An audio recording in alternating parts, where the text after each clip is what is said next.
Hello, everyone. This is Randy Malden with Supply Leaders Academy. So glad you could join me today to learn 5 ways to stop crisis in your supply chain. Now, I know this sounds very dramatic, but how many times do we spend jumping through hoops, putting out fires, just doing whatever it takes to make it happen, which is what we do. We are the ones that make things happen, and it just doesn't have to be that way. It only a little bit of planning, just a few simple things that we could do and convince others to do as well can help us take our supply chain from reactive tactics to strategic proactive action. Can make a huge difference. Welcome everyone. I'm glad to see everyone. I see Bob and Daisy and Heather and Jack and Jerome, Lome, Kelly, Crystal, everyone. So glad you could join me today because this is going to be a lot of fun. A lot of you have been through our training, our supply chain management certification training, and I'm so glad you can make it today because my intent here today is to give you more value over and above what you've received so far in your certification training and something that you can take back today to your organization and start adding value. So people say, we see what you do for us every single day. So it's not only this process is here, but we're going to also start talking about communication. Now, a few weeks ago, there were people that, did a survey that said 85%, only 15% of CEOs believe they could possibly survive a disruption in their supply chain. Only 15%. That means 85% of CEOs out there don't think about their supply chain. They're not ready for issues that can affect their supply chain. And this is something that's very real. So what's going on today that might affect your supply chain?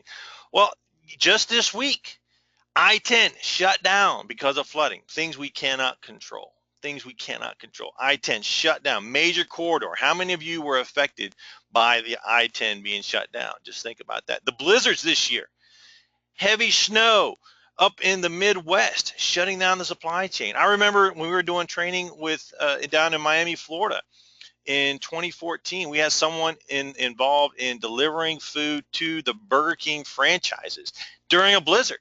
And it's like, wow, it didn't really realize how much of an impact, a blizzard would have on fast food. But if you think about it, people can't get food at the grocery store. Where are they going to go?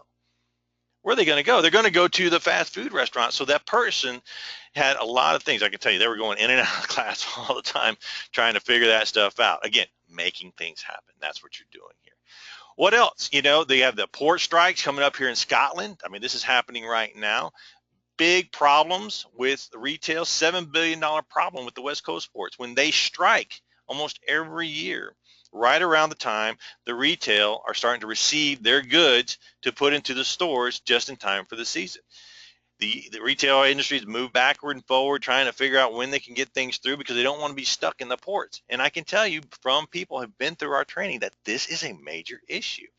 But it doesn't have to be. It just requires a little bit of training, a little bit of thinking, a little bit of planning to make sure that things that happened in 2015 don't adversely affect your supply chain. It all boils down to knowing what your requirements are so you can properly plan for issues that might happen.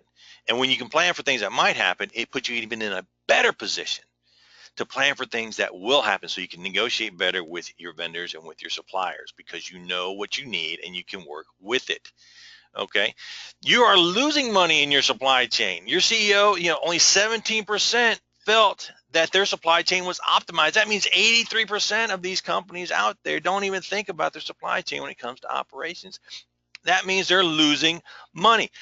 Folks, you have direct impact on the profitability of a company. Just as I mentioned before, retail, $7 billion problem. $7 billion problem because they're shutting down the ports with strikes and things that they can plan. If they knew or had alternative plans to go around the West Coast ports, go up north, go down south through Mexico, go through the Panama Canal, any number of things, plan earlier, whatever it takes to do, the planning could reduce that impact. I mean, $7 billion, that's a lot of money. That's something to think about. That's something, what else can we do? UPS, holidays, they know it's coming. What else can they do to impact to reduce the impact of the holiday season, the rush to get things out? And you see this every year. They start talking on the news about getting your your packages into the mail so they can be delivered on time. So that's UPS proactively using the media to get people to get stuff out so they are not affected and lose those gifts when they need to be there for the holiday in doing that. The point is that planning is essential for strategic sourcing and supply risk mitigation. And it's not a complicated process. It's just something you have to do. And if you're not doing it on a regular basis, the first couple times it is going to be kind of strenuous because you got to figure out what kind of information you need, where you're going to find that information, how people are going to react when you give them the truth, and they're not going to like it and doing those things. So you want to make sure you plan. And we'll talk about that today, is talk about the different steps involved in planning. Now, a little bit about me. My name is Randy Malden. I spent 20 years in the Marine Corps, retired in 2010. And what I did in the Marine Corps was all types of logistics and supply chain management. This is me right here. Way back when I enlisted in '89, me and my brother in Okinawa spent some time as an embassy guard in Santiago, Chile, where I got to meet Colin Powell, one of my most favorite individuals in the whole wide world is Colin Powell. My wife and I met at the University of Florida, where I then deployed, became an officer throughout the Mediterranean, off the east coast of Africa, and this is my family right before my last deployment, and here they are now. Of course, the smart one of the bunch is my wife. And some of you may be wondering right now, who is Jack Quinn Solutions? Well, let me just tell you, Jack is the middle name of this guy right here, and Quinn is the middle name of this little guy right here, and her middle name is Sophia. So you have JQS, Jack Quinn Solutions. And of course, my wife came up with that idea, not me. I am not that smart. Not that smart. And I spent, doing all types of supply chain management. Logistics is moving it, but I was further into the supply chain in regards to acquisition of logistics systems, buying stuff, pre-positioning stuff, setting up a supply chain to support global operations where it has a true impact, not only on the ability to do operations, but life and death on a regular basis involved in military operations. You can imagine that if you run out of stuff and you're getting ready to do an operation, you don't have that stuff, it can have a major impact on the life of the people that are relying on that stuff to be there. So knowing what you have, where it is, and how soon it can be there can help a commander make a good decision to help save lives at the end of the day. Written a couple books out there. This was my dissertation, Supply Management by the United States Marine Corps. Go on Amazon.com and you can find all 3 of these books out there. Not a lot of money, but it's something to go out there and take a look at. Supply Chain Analysis, the 7 steps of analyzing your supply chain so you can be more profitable. And of course, how to pass the CPSM exams, which is where you certify yourself, that people know you know what you're doing when you become certified as a certified professional. We had one individual who had over 30 years in supply management, but once he had the CPSM behind his name, he got a lot more activity on his LinkedIn profile just because people then understood what he could do. So if you haven't been CPSM certified, consider that, but that's not what we're here to talk about today. We're here to talk about putting things together so you can reduce crisis in your supply chain. What you must do before planning begins, understand the factors that influence your strategic plan, different tools you can use, and then ultimately communicating your sourcing plans to the leadership so you can implement. Implementation is critical. If you're not able to execute your plans, then what are you doing? You're wasting your time. You're wasting your time.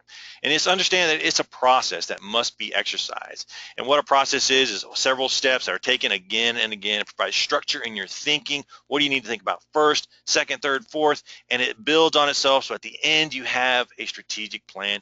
It tells you where your strengths and weaknesses are, tells you when you know what success is and when you're not falling short. And then you need to take action to deliver on that success. And it helps you kind of do things. Imagine this. This process is what we used in the military to plan operations. And we would plan operations within 6 hours of notification of mission to execution. And the reason we were able to do this was because we practiced and practiced and practiced. When we first started, it wasn't possible to do it in 6 hours because we didn't understand the processes. We didn't know where to find information. We didn't know the capabilities of the different people and different units involved in different things. That's why when you develop a planning process, you have to exercise it again and again and again. You get faster, more efficient, and in business, you get more profitable because you know what you're doing in the planning process. And it starts with having a vision. What is the vision you have for your supply chain? It starts with a corporate vision where the CEO is telling you where they're headed, what they want the company to do, how they're going to capture more customers, what else they're going to do for the customers, how they're going to serve the community, all the different things. It gives you a focus so you know what to focus on. If everyone's focused on different things, then everyone's running around in circles. You don't know what to do. But by having a clear vision and understanding the CEO's vision, you can create a vision for supply chain management in your company. How are you going to support activities in your organization, which we need to understand? We are a supporting function, not a supported function. We are there to help people get their jobs done, whatever it might take. So when people are out there saying, I need stuff, and what drives people to hoard and to have their own safety stock is fear that the supply chain is not going to be able to support them. And that's what we don't want. So you have to have a vision, understand where the CEO is going, then understand how those business units are going to support that vision, and then how supply chain is going to support their mission so they can ultimately provide a corporate vision for the company. For example, Shell adopt a global supply chain process to increase profitability, drive enterprise first strategy. Major oil company understands supply chain is key to profitability of the company. Imagine when oil prices dropped. One of the first places those companies went, not just Shell, BP, Chevron, all these major oil companies, first place they went right to their supply chain and said, how can we reduce costs? How can we reduce costs to maintain our profitability when we're doing our operations and doing that? So first area they go right to the supply chain. And that's so that we understand what our mission is. And what our mission needs to be is something that clearly identifies what we're doing, who we're serving, and why we're here to serve them. It helps everyone understand what we're here to do in regards to supply chain. Of course, it starts with a corporate mission, vision, and we're supporting that. One of the easiest supply chain missions is right stuff, right place, right time, right quantity, right quality. Whatever it takes to make those 5 things happen. Tell me, Mr. Customer, internal customer, operator, what do you need so I can make sure I have the right stuff in the right place at the right time? So you can focus on producing, and I can focus on sourcing the stuff you need to be successful. And once they have confidence that they know you're there to support them, they're able to do better in their job. When everything goes crazy, when things are just going wrong, you can always fall back on your mission. What are we here to do, folks? We're here to put the right stuff in the right place, right time. Great. That argument with so-and-so doesn't matter here. That inability to do that isn't as important. As long as we're doing those 5 things, we are meeting our mission and we are making it happen. So when you were going through this, as we're going through these different steps, vision, mission, just go ahead and jot down what you think yours should be. First and foremost, can you identify what the corporate vision is? Can you identify what the corporate mission is? If you're not able to identify those 2 things, that's where you need to start. And then break it down further into business units and then how you're going to support that. What's your vision? Is your vision for supply chain to be strategic sourcing or tactical purchasing? What is your vision? If you want to jump through hoops every day and you're like, that does it, we're not here to rock the boat, we're just here to get the job done, then that's your mission. It's clear. But if you're thinking, I want to be more proactive, I want to be more predictable, and I want to predictably reduce cost, then you have to go to strategic sourcing. Okay, and when we go through the mission, what you want to do, this is the process of developing a mission. What is your basic service? What do you do? Who is your primary consumer of this service? How do you provide that service? Now, that provision of service, how are you going to do that? It may be submitting a purchase order. It may be submitting a request in the system. It may be going to the planning, the product strategy, development strategies, and then identifying what those goals, and then write a simple sentence that answers these 5 questions. Who, what, when, where, and why. You don't want to put how in there. Why don't you want to put how? Because the how is going to change. The how is going to change based on the situation. But if you know who's going to do what, when, and why you're doing it, the how is going to work itself out. So you want to write down just a simple sentence that answers these 5 questions. And it doesn't need to be a paragraph. I can't tell you how many times I've seen mission statements that were multiple paragraphs. And it was like, oh my goodness, what are we doing? How would anybody quickly remember that mission? They wouldn't be able to. And that's why it causes confusion. So if the mission is not clear and easy to understand, people are not going to be able to do that. Okay.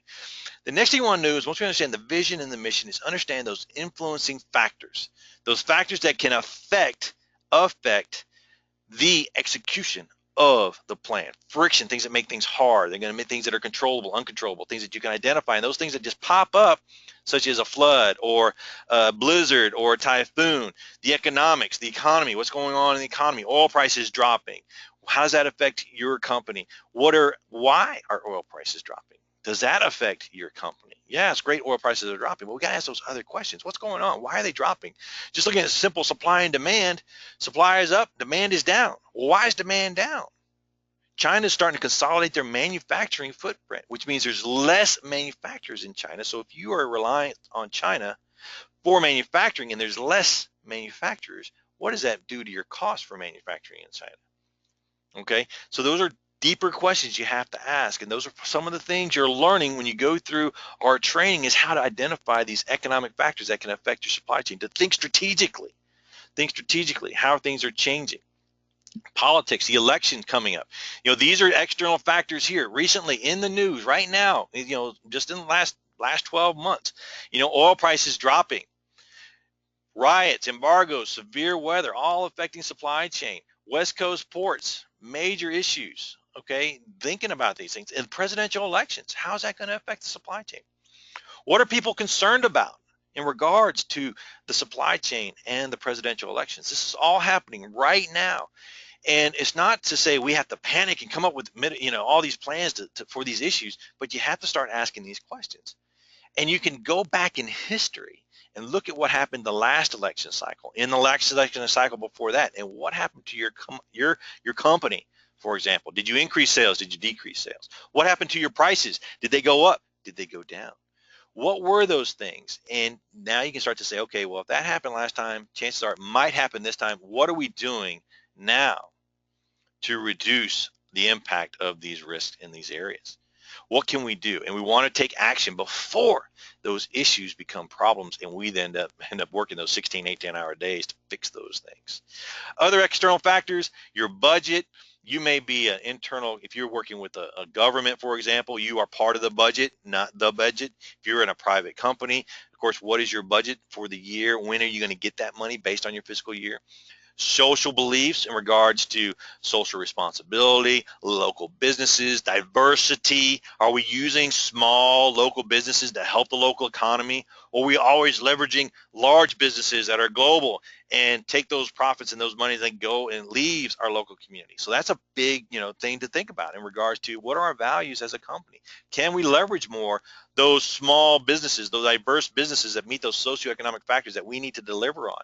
Woman-owned, veteran-owned, minority-owned, all these businesses, how to bring those in and make that a positive thing for our company. And that may, how do we develop those suppliers so they're not a supply chain risk?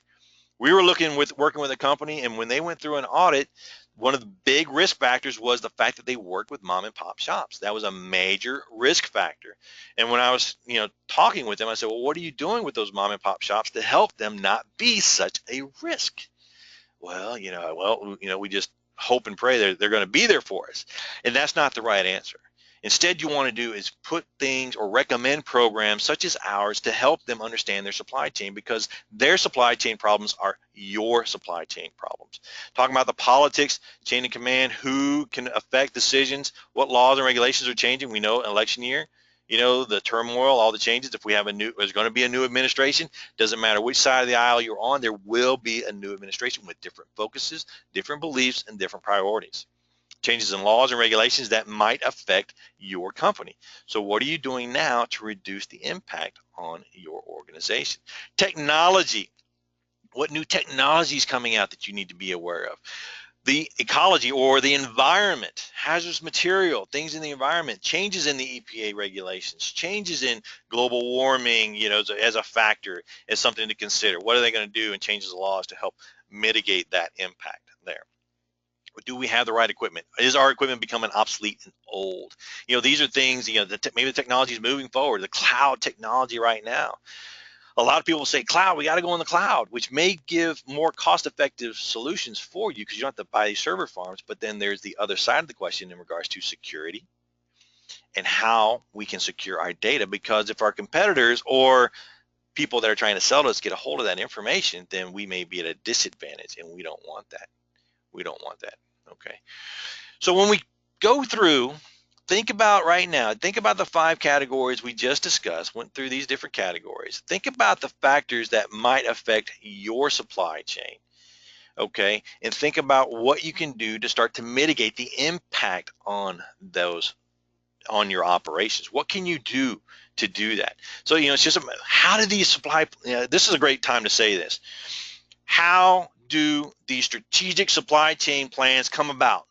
Do you have to go out and invest in hundreds of thousands of dollars in these consultants to come in and tell you your strategic plan? The answer is no.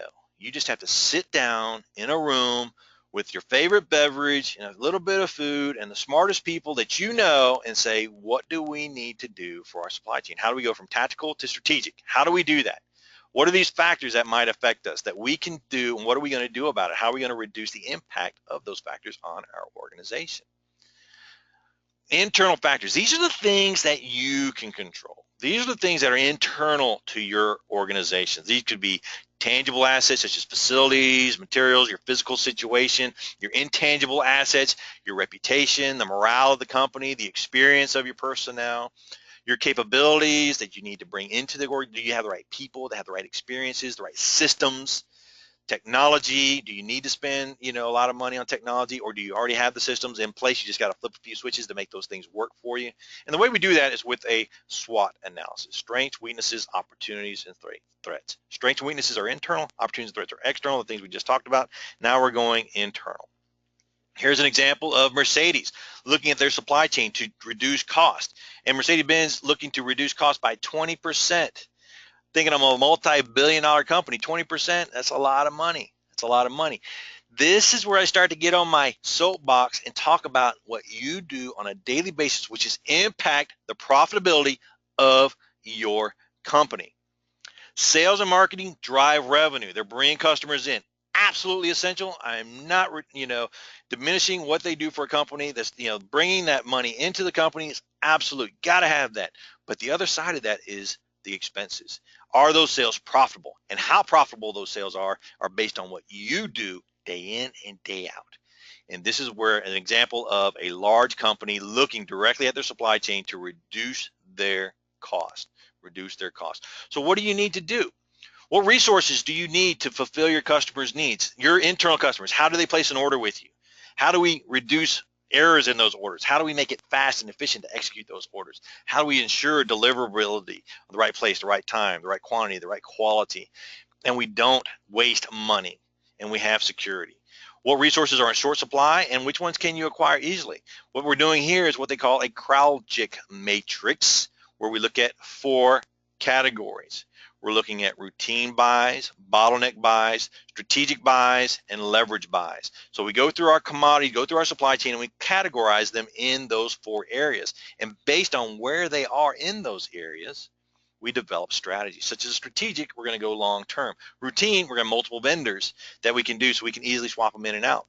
So there's lots of alternatives. So we're going to go through and look at these factors, determine the resources in these areas, and where we can disaggregate resources, or we could aggregate and bring these things together to get economics of scale.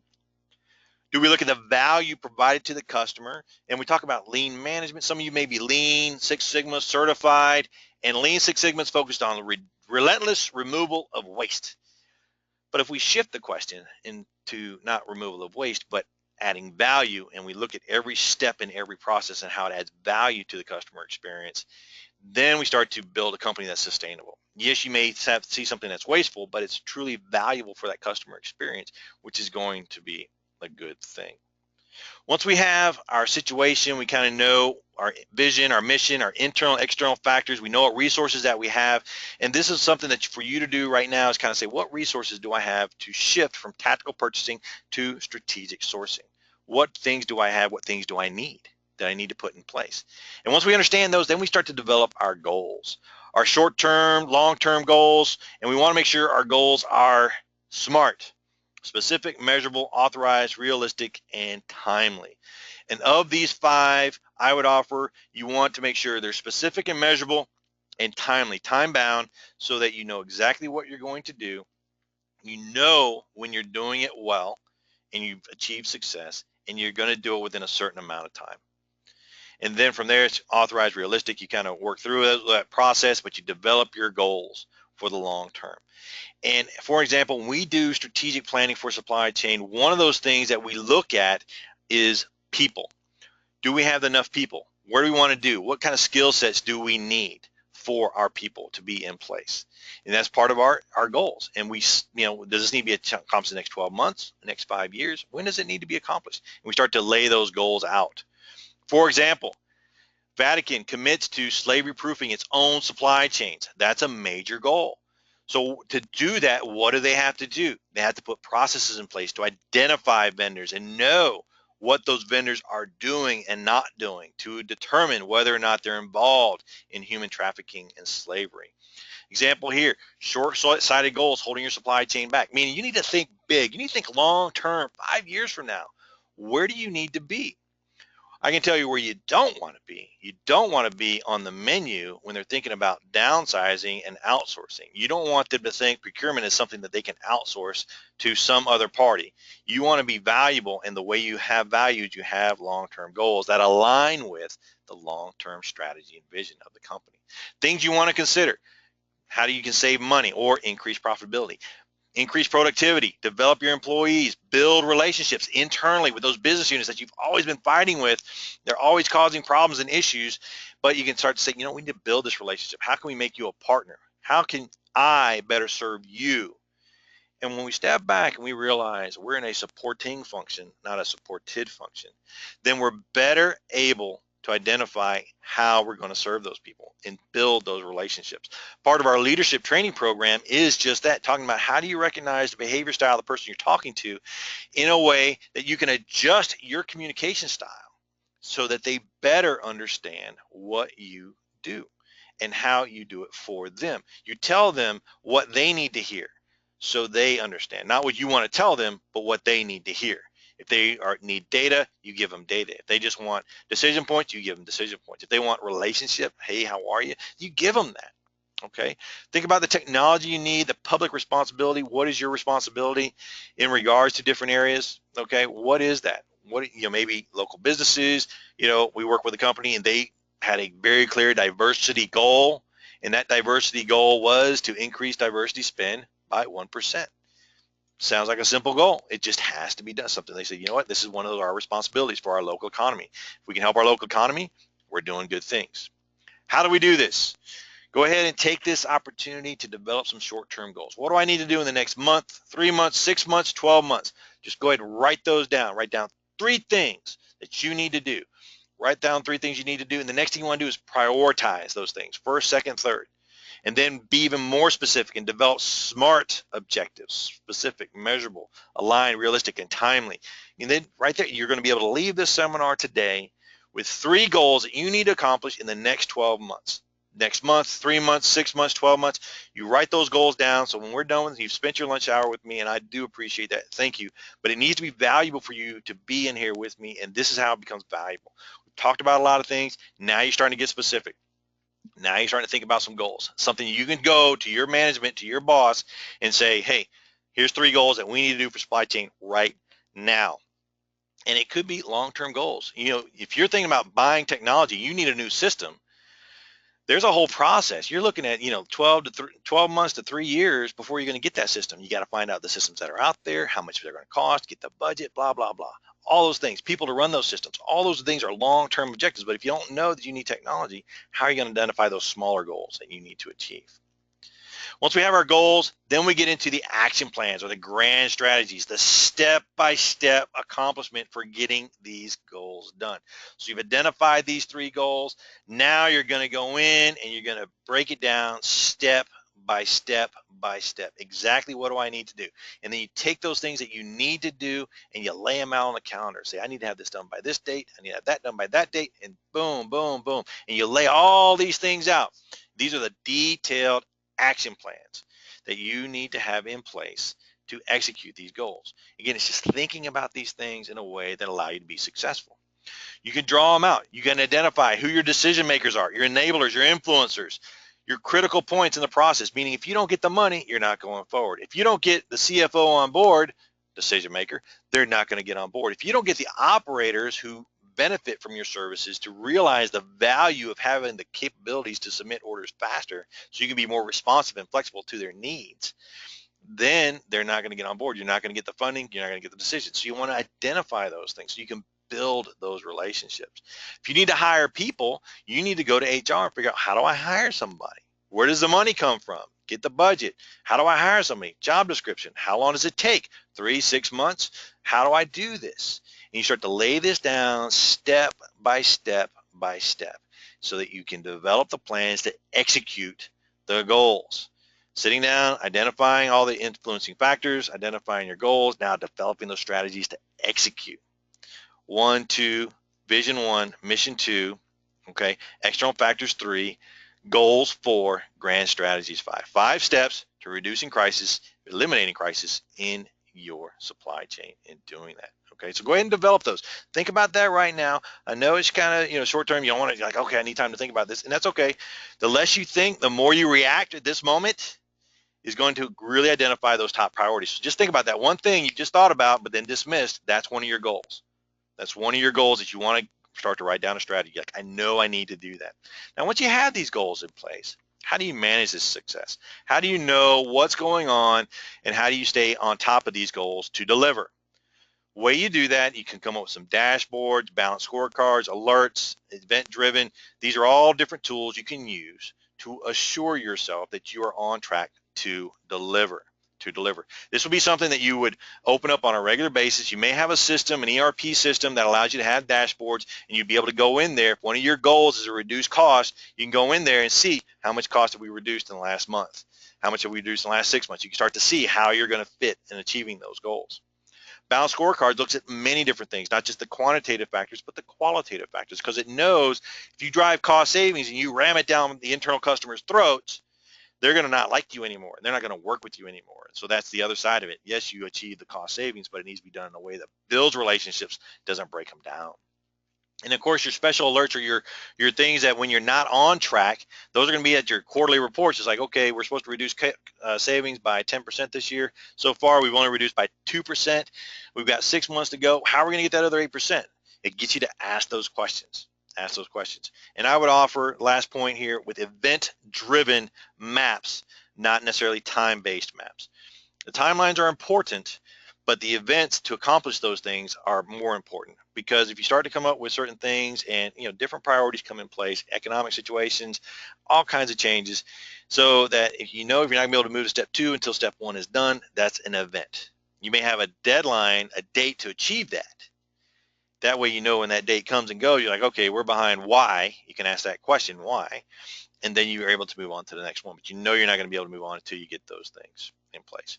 Know what your standards of performance are, measure your performance, figure out why you're not achieving that level, and then start to initiate corrective action. This is where benchmarking comes into play. How do we know we are as good as we think we are? How do we know that? And what are we going to do about that? What are we going to do about that? And how are we going to get there? That's when you have a standard of performance. You can go out there and find benchmarking reports that will tell you, if you're in a manufacturing organization, exactly what you need to do to be a world-class manufacturing organization. What do you need to do, and what are you doing today? And then that gives you a path to achieve that world-class performance. The way you do that is you need to know becomes a goal. Okay, we're at this level of performance. We're going to go that next level. This is what we're going to do to achieve that. In doing that. So go ahead and think about your grand strategies and some activities on how you're going to control. How do you know how are you going to measure progress? How do you know when you are successful? And what things you need to put in place so that you're managing this activity? You don't want to have a goal that needs to be accomplished in 6 months and then come month 5, you're like, oh, I got that goal, I need to go work on it. No, you need to be working on it month by month, constantly revisiting those goals, because they can change. Budgets can change. Priorities can change. So by going and revisiting month by month, that's going to give you a focus so you know that you're able to achieve that. Once we have this down, we're going to go in and we're going to communicate this to the decision maker. It's so important to communicate this with the decision makers that you have the support you need. We did our strategic planning. One of the next steps when we went through this process, it took about 3 days to go through this process. And then we briefed our leaders, and they said, okay, well, based on my experience where I sit at the head of the table, these are the issues I see that you're going to have. And they would help us. But they were excited to see that we were thinking for the future, trying to put things in place to make their ability to serve their customers easier. Now, what are your next steps? Things to think about is that you as a procurement professionals need to realize that a lot of supply chains don't think about supply chain management. It's something that they think about when the accountants come knocking and say, hey, our profitability's down. Uh-oh, we need to reduce expenses. We're expenses in the supply chain. Let's go talk to supply chain.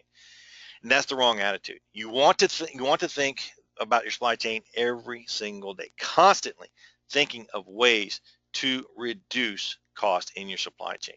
One of the biggest ones that I see is that technology will quickly solve the problem. How fast can they get a system in place to show that they can now see the supply chain? Well, so what? If you can see the supply chain and you know where your stuff is and you know how much money you're spending, that's part of it. But then do you have the people in place to make decisions to reduce those costs? Do your people understand how to do an RFP, how to negotiate with vendors, how to look at the economy and realize that supply is going to drop in this particular area, and realize capacity is going to be something that's not available, trucking capacity, manufacturing capacity? Do they have that ability to see that? Can they see long-term, 3 to 5 years down the road, and putting things in place? That requires people. Technology is not going to solve that.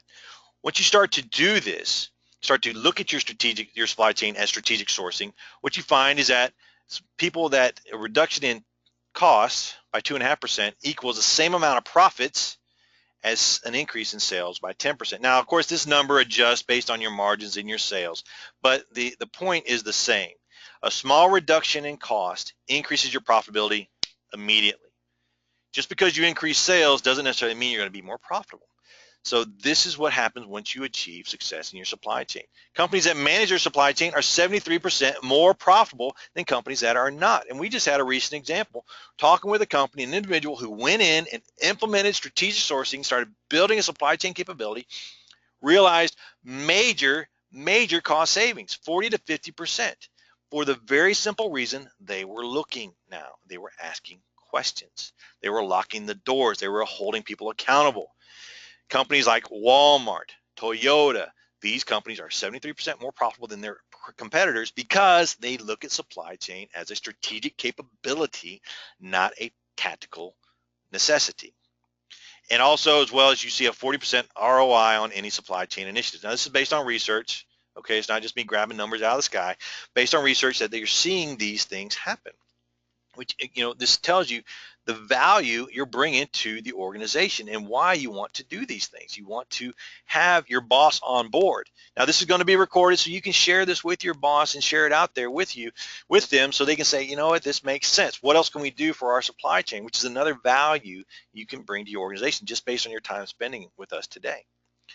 When you're a supply chain superstar, which I know you all are because you proactively came here and worked with me, gave me your lunch hour, which again, I appreciate and thank you. You know how to take action. You can see the big picture and know what's going on with the operators and identifying things that you need to do to enable them to be successful.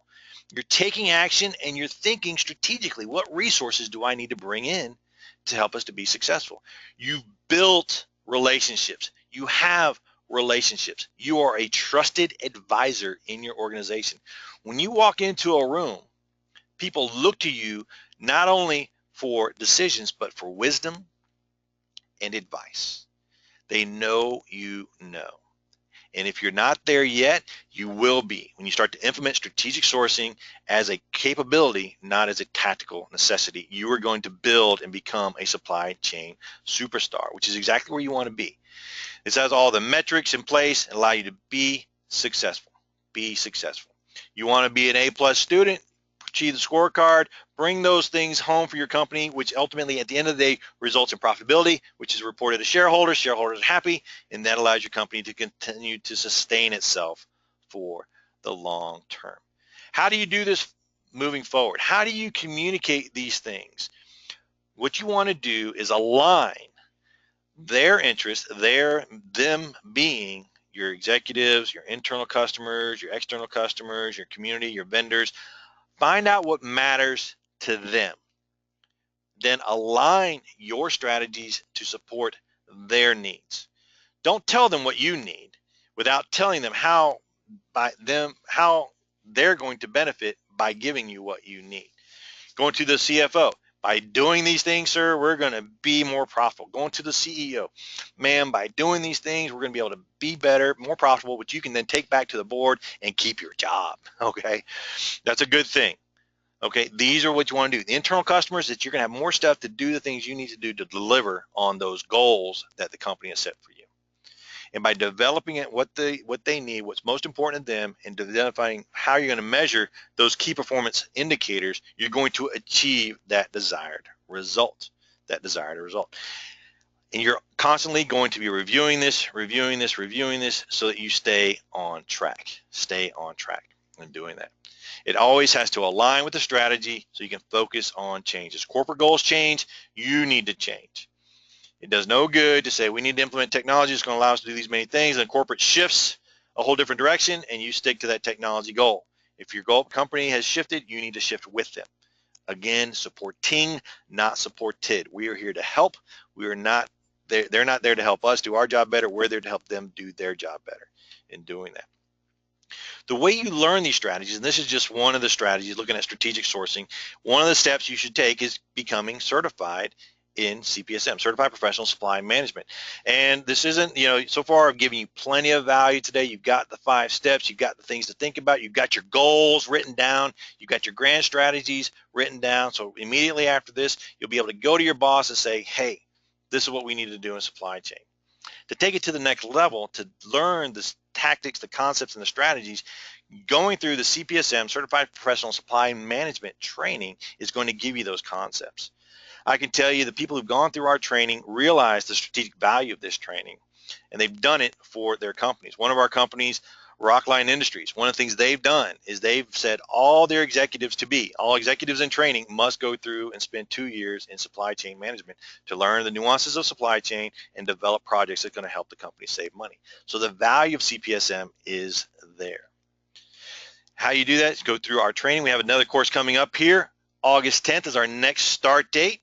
If you are interested in attending that course starting August 10th, just send me an email right now at randy@cpsmtraining.com, and what you will do is lock in your price at a $100 discount. Now, I understand you have to do some processes, and I understand you may need to go talk to your spouse, and I'm not trying to pressure you. What I need to know right now is, are you interested? Are you interested? And if you're interested, by just simply sending me an email, say, Randy at cpsmtraining.com, Randy, I'm interested in doing the training starting August 10th. Go ahead and lock in my price. You're locked in. Then you've got some time. You can work out the processes, and we'll work with you until you're good to go, and we're going to take care of you. If you're a team leader and you've got teams that you need to get involved in this kind of training, again, send me an email at randy@cpsmtraining, and we're going to take care of you. Okay, you're not committing today. You're not committing, and I understand that. I'm not asking for any money. I'm just simply asking for interest.